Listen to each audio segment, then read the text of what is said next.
Thank you, Mr. Speaker. Mr. Speaker, there are over 1 million people employed in sectors currently shut down, including weddings, events and nightclubs. The Chancellor last week refused to support them because he said they are not, quote, viable. But the reason the businesses are shut is because they are rightly following the government's public health guidance to help tackle the virus.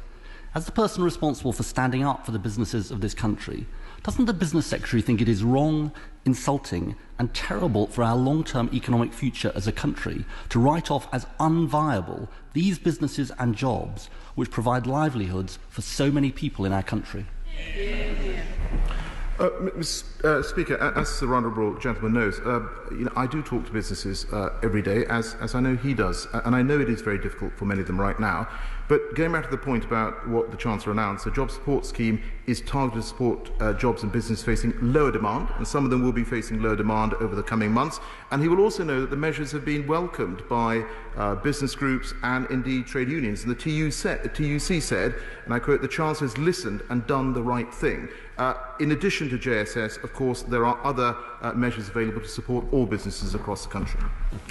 Mr. Speaker, he didn't answer my question about these businesses that are currently shut down, that are doing the right thing. Many of these businesses have no income coming in, they're excluded from the JSS, they're already loaded up with debt, yet they have rent to pay and overheads to cover, and the government is just leaving them out in the cold.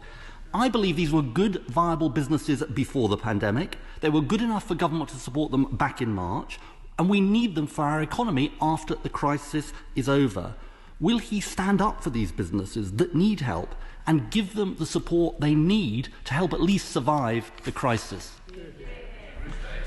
Let me assure the honourable gentleman that this department does stand up for businesses, and we have a very regular dialogue with sectors on an ongoing basis. And as I said, I acknowledge some of them are facing particular difficulties, but as he himself knows from his time in government, we're not going to be able to protect every single job, very, very sadly.